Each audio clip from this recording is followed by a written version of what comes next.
Hello, I'm Dr Jodi Richardson, and you're listening to Well, Hello Anxiety, a podcast where we end the struggle with anxiety and build our toolkit of practical skills to thrive. Hello, welcome back to another episode of the podcast. Today, I want to talk to you about why we're anxious. It's a huge challenge for so many people, for children in schools, for children in homes, for parents, for families, for professionals. Anxiety is high, and we've got good reason to be struggling, knowing we have brains that are always on the lookout for threat and trying to keep us safe.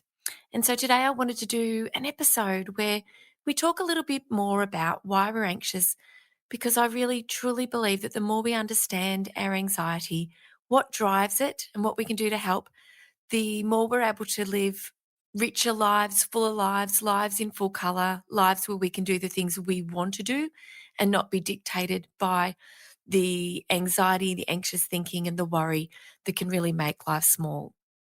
I wanted to start today by sharing with you a very small passage from a book I've been reading called The User's Guide to the Human Mind, and it's written by Dr. Sean T. Smith.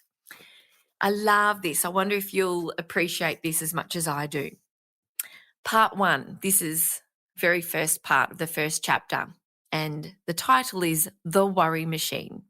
And Sean writes, "If I were your mind, I would be worried sick about you. Not because you're reckless, but because the world is a dangerous place. It always has been. If I were your mind, I would carry the experience of 1,000 generations who have come and gone. They learned many hard lessons about survival. I would use that wisdom to push you towards safety, even though you might not understand my motives. If I were your mind, I would be at your side every moment of your life, taking copious, indelible notes each time your body or soul was injured. I wouldn't let you forget about those things. If I were your mind, I would do everything in my power to protect you. I would insist that you heed my warnings. But if I were you, I wouldn't always listen to my mind." I love the way Sean has put this passage together, because what he's really teaching us is that there is a part of our brain that is always looking for cues of safety or danger, and it operates below the level of consciousness.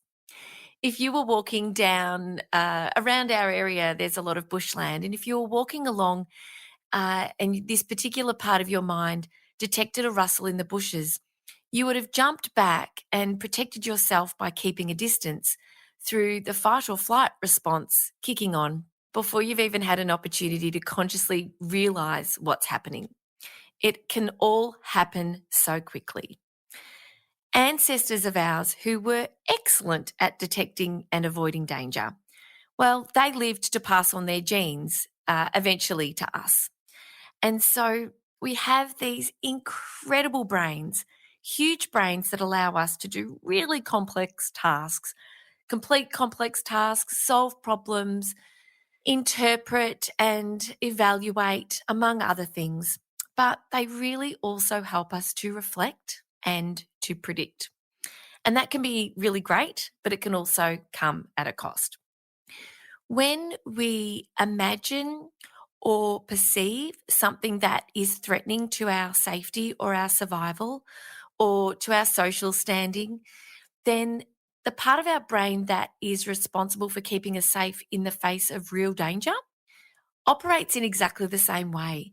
And so the fight or flight response will be triggered whether we're imagining having to do something that's going to be potentially really embarrassing, whether or not we predict that something might go wrong when we're in a social setting, whether we're imagining or perceiving or experiencing a threat, the body and the brain react in exactly the same way.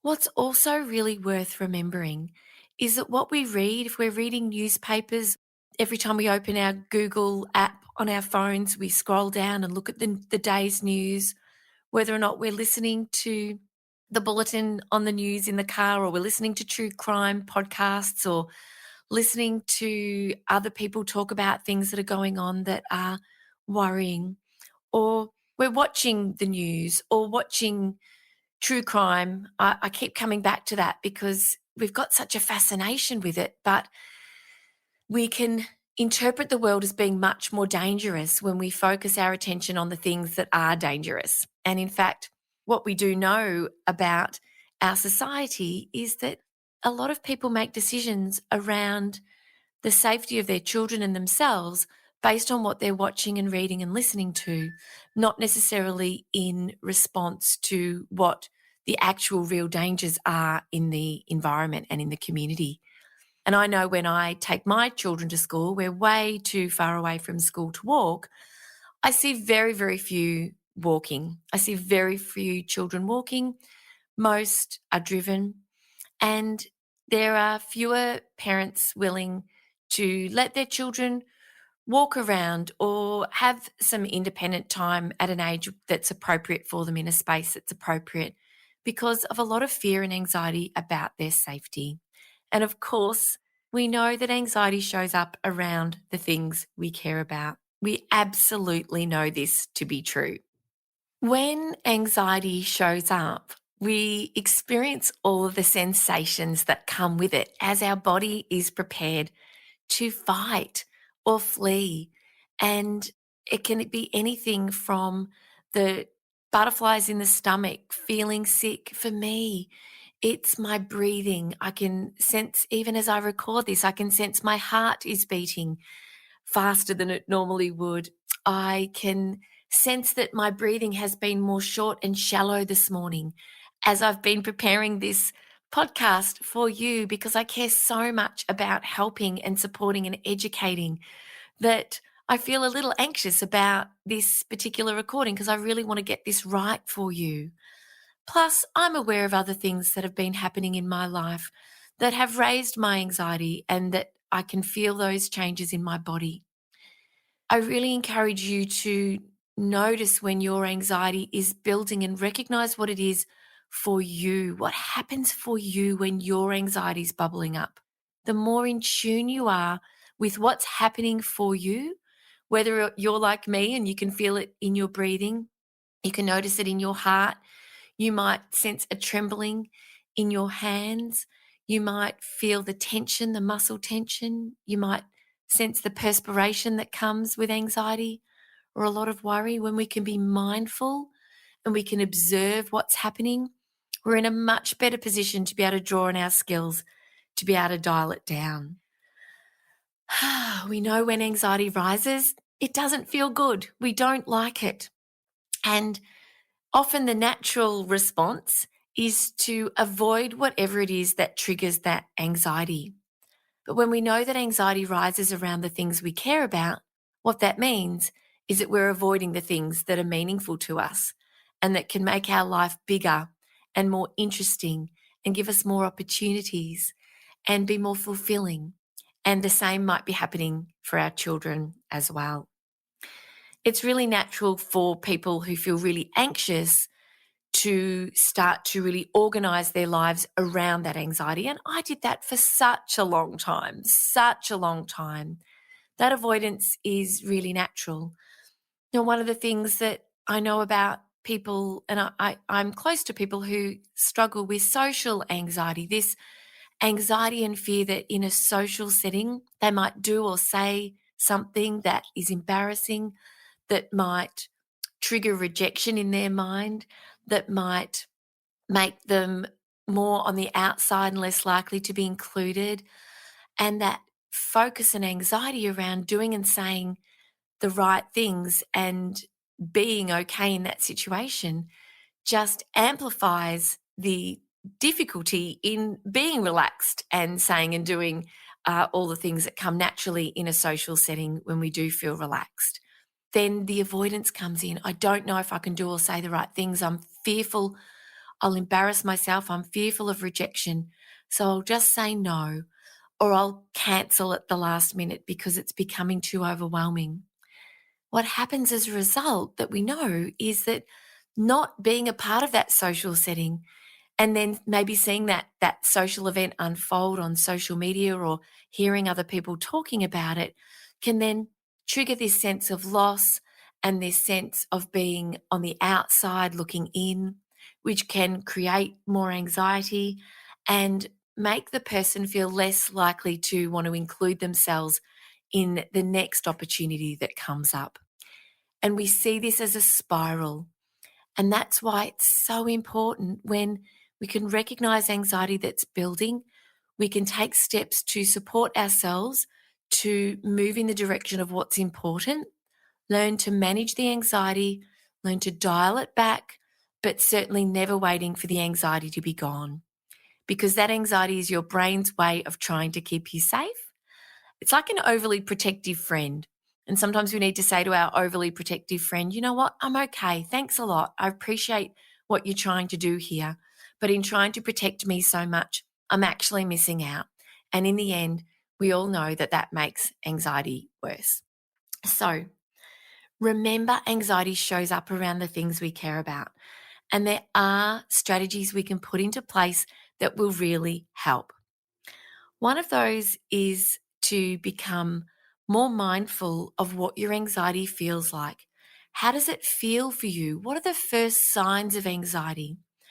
When we can be more mindful and have a mindful awareness of what's happening within our bodies and within our thinking, then we're in a much better position to be able to do something to start to settle it back down before it winds up to a point where the anxiety is just spilling over and we've become so overwhelmed that we can't draw on any of the strategies or draw on any of the tools in our toolbox.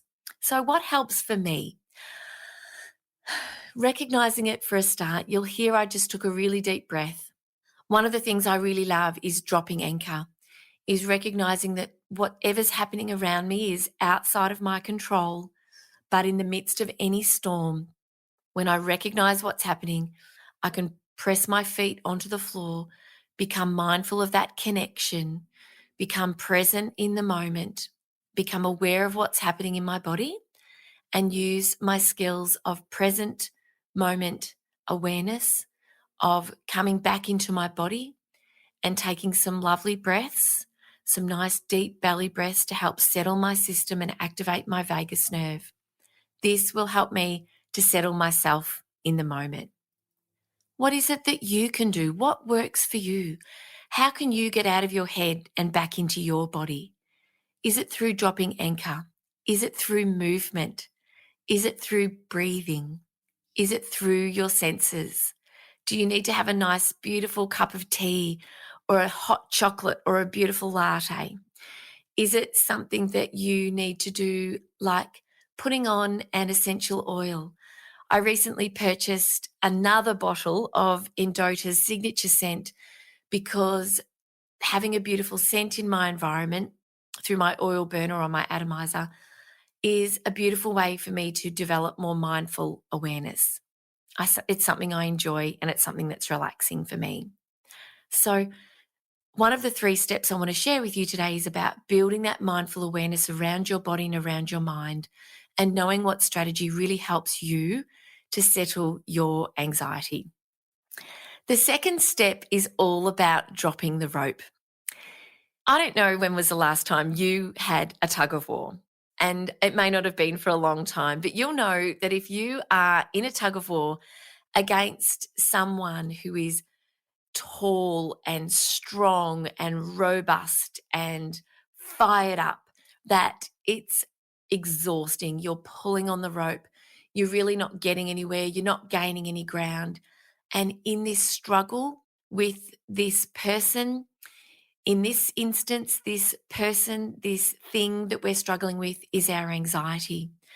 And when we're in a struggle with anxiety, when we're in a tug of war, our attention is solely focused on the anxiety. Our hands are occupied by tugging so hard on the rope. Our effort and our energy is all going into this big struggle. And at the end of the day, what happens is we can't win this struggle. And it's this struggle with our anxiety that is what makes life, for people with anxiety, can make life so difficult and exhausting and very, very hard to do the things that matter. When you're faced with this struggle, this challenge, this tug of war, all of your energy is going into that. And it's an unwinnable fight. So the idea of dropping the rope and hoping that the anxiety falls over in the instant that you let go because they're pulling so hard in the opposite direction. The idea of dropping the rope is around, I'm not going to try to get rid of this anxiety. I'm not going to fight with it. This anxiety is going to be here. This anxiety is my overprotective friend trying to keep me safe. I'm going to stop that struggle, let go of the rope, and free up my hands, my energy, and my attention to turn in the direction of what is really, really important. And the third and final idea I really want to share with you is the idea of knowing that when anxiety bubbles up, we are faced with a choice.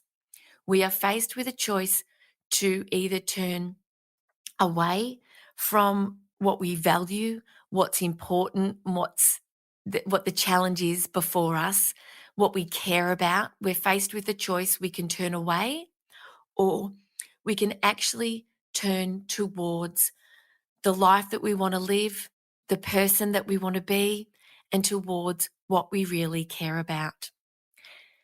Living the life that we want to lead and being the people that we want to be, we can do this each and every day. When we know and understand our values, we keep them in mind, we bring our mindful attention to the direction that we want to take our lives. We can do this in small ways each and every day. We don't have to be doing it in momentous ways.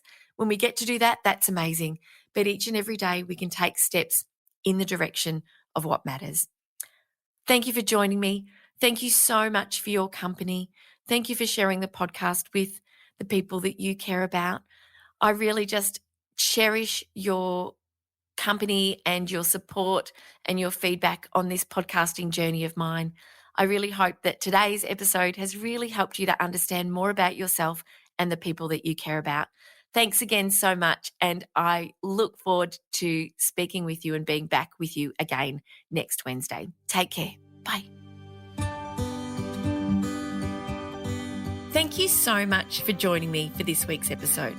If you enjoyed it, please subscribe and leave a review. To keep the conversation going, I'd love you to join me over on Instagram. You'll find me at Dr Jodi Richardson. Also, if you'd like a copy of my free 5-day mini email course, Calm Your Anxious Brain, then jump over to my website, drjodirichardson.com, and you can sign up down the bottom. I've really enjoyed having your company. Thanks so much. See you next time.